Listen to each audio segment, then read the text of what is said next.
အခုတာယာနေရဲ့နေ့တစ်နေ့မှာတော့အန်နာတို့တာမိတဲ့အိမ်ပြောင်းသွားရပါတယ်ပတ်ရှင်တီးရတော့နင်တို့ကငါ့ကိုပတ်စံမပေးတာဒီမှာလာမနေနဲ့အန်နာရဲ့အမေကလည်းဝတ်တမကလည်းအဲ့လိုပြောနေရလားငါတို့ဒီထက်ကိုနိုင်မယ်ထင်တယ်လို့ဘာလို့နိုင်ရှူရှူလို့ပြောလိုက်ပါတယ်နောက်တစ်ခါမှတ်ထားဝတ်မရငါတို့လာခဲ့မယ်အမေရဲ့တမီဒီမှာနေရမှာလဲတမီလာပြီးမချင်တော့နေရလဲဖြစ်စရာလားငါဖုတ်ဆက်လာအောင်မယ်တင်းတင်းဟယ်လိုလာကြုံလေဖေနာမှာနေရတစ်ချက်ပြောနော်အဲ့လေရေးပြလဲရိတ်ချလာပါတယ်သမီးအဲ့ဒါဘယ်လိုလဲအမေရဲ့အမေရဲ့ကြီးစားလေမကြောင်ရလက်ကတော့မင်္ဂလာပါအန်နာတွေ့ရဝမ်းသာပါတယ်ဦးလေးကိုအဖေဦးလည်းခေါ်လို့ရဦးလေးကိုလည်းခေါ်လို့ရမင်္ဂလာပါအဖေအဲ့လိုရေးနဲ့အဖေနဲ့အန်နာနဲ့အမေနဲ့လဲအန်နာရဲ့ရေးအိမ်သွားပါတယ်ရေးအဖေကလည်းပြောပါတယ်သမီးတို့နေချတူနေလို့ရရင်နော်မီးလေးရှို့လိုက်လို့ရတယ်ကွာသူရှိမှာတောက်လေးတယောက်ရှိပါတယ်သူနာမည်ကရမ်းရည်ပါရေးဖျောက်ရေးထလာအောင်အဖေပါလေဒီမှာကြည့်ပါအောင်အဖေဘယ်လိုလဲဗကြောင်အဖေတို့မိသားစုဝင်ဖြစ်တော့မှာဟဲ့အဖေရဲ့မင်္ဂလာပါရေးသူအန်နာရဲ့အိတ်ကိုဆွဲသွားလိုက်အပေါ်တော့အဖေအပေါ်မှာထားဖို့လားဟုတ်တယ်အောက်မှာအခန်းမလို့တော့ဘူးအဖေဟုတ်ကဲ့ပါဆွဲသွားလိုက်နောက်လေးတော့ငါမပို့ပေးမယ်ဟုတ်ကဲ့ပါဗျာလိုက်ခဲ့အမြန်လိုက်ခဲ့ငါ့မှာအချိန်မရှိဘူးအချိန်မရှိအောင်ဘာလို့နေလို့လဲကိုရဲ့ဘာမင်းငါ့ဘာလို့ကိုရဲ့လို့ခေါ်မဟုတ်ပါဘူးညီမကိုထက်ကြီးတို့ကိုတို့မမခတ်တယ်လို့ပါဒါမင်းနေရမခန်းတော့ဘေးကငါအခန်းဆူညံလောက်တာလည်းမကြားချင်ဘူးဟုတ်ကဲ့ပါချစ်စရာလေးတော့ကျေးဇူးတင်ပါတယ်ရှင်ငါ့လာဖားပြနေနဲ့ဒါကိုရနေရမခန်းလေမိုက်တယ်မလားဟုတ်လားကိုရဲ့တဲ့အရင်ကြိတ်တာပဲညရစားမယ့်အချိန်မှာတော့ရင်းကြီးတယောက်အောက်ထပ်ကိုဆင်းလာပါတယ်ရဲရဲ့ဖေအာရှကိုလည်းဟဲ့အောင်မင်းဟိုအန်နာမပါဘူးလားလို့မေးပါတယ်တော့ဟောဇန်လို့ပြောပါတယ်ရဲရလည်းသူတို့ဒီအိမ်ရောက်အောင်အလုပ်ကြီးကဒီလုံနေရတော့ပြောပါတယ်အဲ့မှာအန်နာကကျတော့အင်ကြီးလဲနေပါတယ်အဖွားကြီးအိမ်မှာဟိုဘောင်းမီကြံခဲ့ပြီလားမသိဘူးလို့ပြောနေတဲ့အချိန်မှာရဲရဟိုက်ချလာတော့ပေါ့နော်အဝယ်လဲနေတဲ့အချိန်သူကလည်းဝင်လဲနေတကားမခောက်မိလိုက်တော့သူတို့အဝယ်လဲနေတဲ့အချိန်တော့တိုးပါတယ်အခုမတကားမခောက်မိမှလို့အန်နာလည်းပြောပါတယ်ရပါတယ်ကိုရဲ့လို့ပြောပါတယ်မထမစားဘူးခေါ်နေလိုက်ခဲ့နော်ပြီးလိုက်ခဲ့နော်လို့ပြောပါတယ်ဟုတ်ကဲ့ပါအခုမိုက်လိုက်တော့ကွာဒီလိုမျိုးခန္ဓာကိုယ်လေးအရမ်းလိုက်တာပဲသူကငါချစ်သူကလည်းအဲ့လိုလေးဖြစ်ကောင်းပါပဲအဲ့လိုနဲ့အနာလေးစဉ်းလာပါတယ်အန်လာရဲ့အမေကလည်းတော့တီခိုင်ရတယ်ဟဲ့လိုက်တာသမီးလေးဘယ်လိုဝင်လာလဲစားလိုက်တာဘာဖြစ်လဲတိုင်းမယ်အမေသမီးကလှပါလေ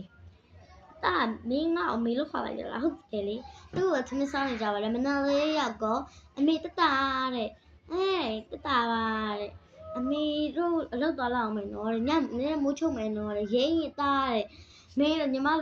လေးကိုတခြားထိန်းလာတော့အဖေကလည်းသူကကြီးနေပြီလေဟင်းလေအန်နာရဲ့အမေကလည်းရင်းရဲ့အဖေကထိန်းလာလိုက်ပေါ်ရင်းရလည်းတက်ပြေးထပြဟုတ်လို့ပြောပါတယ်ရင်းအန်နာကလည်းအမတက်တာရဲ့အဆွပြနေရင်းရအမြဲမတော်ပြီးတော့ဟဲ့တို့အဲ့လိုဝင်ဖြစ်နေတယ်လို့ပြောလိုက်ပါတယ်အဲ့တော့ရင်းရလည်းအပေါ်တက်သွားပါတယ်အန်နာလည်းအပေါ်အိမ်လုံးဝင်သွားပါတယ်အန်နာတရေကကြိတ်နေနဲ့သူကတရေရအဲ့လိုရီပြလိုက်တော့သူကလည်းကြောက်သွားပါတယ်တရေချလိုက်တော့တော့ကိုရင်းရဲ့ခံကိုပြေးဝင်သွားပါတယ်ကိုရင်းရဲ့ခံကိုပြေးဝင်တော့ကိုရင်းရလည်းဘာဖြစ်တာလဲလို့မေးပါတယ်ဟဲ့ငါခံတော့ဘာလို့ကြောက်လဲဘာဖြစ်လို့လဲဟုတ်ပါဘူးတဲ့သူကပြောရတယ်ပေါ့နော်မဟုတ်ပါဘူးအောက်မှာတရေ6ထက်ကကြိတ်လိုက်လို့တနေ့ကြောက်သွားလို့ပါတောင်းမှရတယ်နော်ကိုရင်းနေရှူးနေရလားတဲ့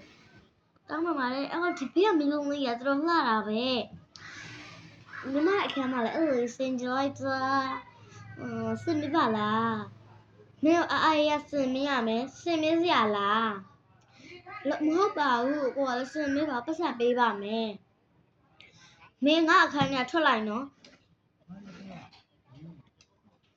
အဲ့လိုသူကလည်းကြည့်လိုက်တဲ့အချိန်တုတ်ကြသွားပါတယ်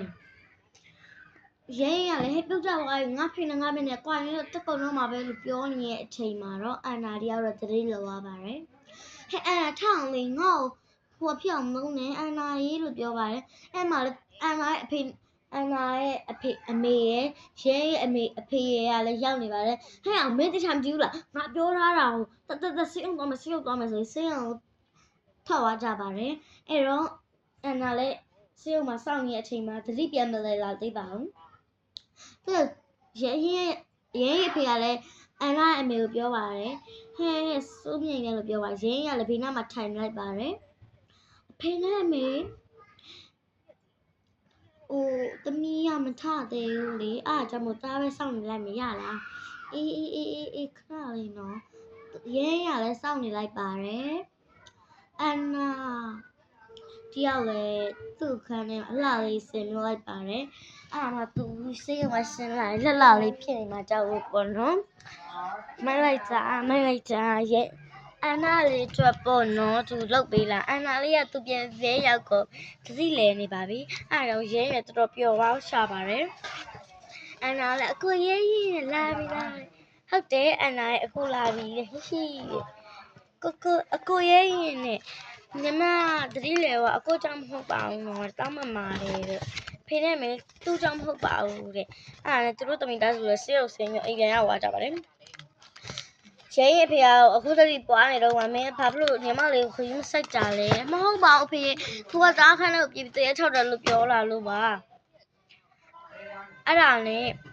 သူ့အန်နာခန်းထဲမှာအမီးရောင်လေးအလှစင်နာလည်းမြည်အန်နာဟင်းငါဒီကအလှစင်မေးတာလားပြောစရာကြီးအကိုရဲဖြစ်မိလားဖြစ်မယ်ရေးပြောစရာကြီးကိုတောင်းမှပါတယ်တဲ့ယတိမင်းတွေ့ပါတဲ့ရေးတာပါလေအကိုရဲကျေးဇူးတင်ပါတယ်ဆိုပြီးသူကဖတ်လိုက်ပါတယ်ဖတ်သူ့အမေနဲ့အဖေနဲ့ကလည်းမအောင်မြင်ရှက်သွားပါတယ်အဲ့တော့အန်နာလည်းအမေအကိုရဲသမီးတို့အခန်းမှာသမီးတဲ့အမီလုံးလေးဆင်မိထားတယ်လေပြီးလေမနဲ့လည်းရအောင်သူကရေချိုးနေပါတယ်အန်နာတယောက်ကတော့သူကမှရေတက်လာတော့မှအချိန်မှာရဲရင်ကလည်းထိုင်တော့ရဲကိုရုပ်ပြောင်းလိုက်ပါတယ်ဟာဆိုပြောင်းလာပြီးရဲရင်နဲ့သူတို့ရေကိုးကိုသွားပါတယ်တပြည့်ပြည့်နဲ့သူတို့ညောင်းတယောက်နဲ့တယောက်ချစ်ကြိုက်လာကြပါတယ်အဲ့လိုနဲ့ရဲရင်နဲ့အန်နာနဲ့လည်းကိုယ်တိုင်လာလိုက်စော့နေပါတယ်အဲ့မှာပြောနေပါတယ်ဆိုင်ကယ်လည်းပတ်စီးကြပါတယ်အများကြီးပဲဆိုင်ကယ်စီးရပြောစရာကြီးပဲမင်းကလည်းအဲ့လိုမဟုတ်ပါဘူးကွာနောက်ပြီးသူတို့က TV ကြည့်နေကြပါသေးတယ် TV ကြည့်တော့အန်နာကိုချစ်မိနေပြီတဲ့အန်နာလည်းရှက်ပြုံးလေးနဲ့သူ့အခန်းပြေးသွားပါတယ်နောက်ပြီးအန်နာတပြင်းနေပါချလိုက်ပါတယ်အကိုရဲ့ဘာလို့ငါ့ကိုရခုံပြီးအဲ့လိုပြောရအောင်မသိဘူးရှတိရဲ့ဖုန်းကကြံခဲ့လို့ရဲရင်လည်းဝင်ပေးဖို့ရှတိခန်းနဲ့သွားလိုက်ပါတယ်ကားလည်းဖွင့်အောင်ယတိရဲ့ကိုဖုန်းကြံခဲ့လို့ပေးရလို့ပြောလိုက်ပါတယ်ရဲတရားလည်းလောက်သွားပါတယ်ကိုရပြီကျေးဇူးတင်ပါတယ်လို့ပြောပါတယ်ရဲရင်လည်းညာလို့အဲ့အကြောင်းနဲ့တွဲပြီးအိမ်မပြောအန်နာရောပါပဲနှစ်ယောက်ကအခါအုံနေသေးလေးပဲကြာပါမနေ့လိုက်တော့ကိုရဲရင်သူကလက်ဆောင်လေးပေးခဲ့ပါတယ်အဲ့လိုနဲ့သူတို့ကလည်းအောက်မှာလည်းကြည့်ရောကိုရဲရင်မွေးနေပေါ့နော်အောက်မှာလည်းကြည့်လာအောင်ကိုရဲရင်သမီးကောင်မလေးဘေးမှာထိုင်တော့သူကလည်းတဝင်တူစိတ်တွေဖြစ်သွားပြီးတော့အမတူပြလေးဝေပြီးသူကတူပြလေးဝေလိုက်ပါတယ်အပိုက်စသိန်းပိုင်းမျော်နေနော်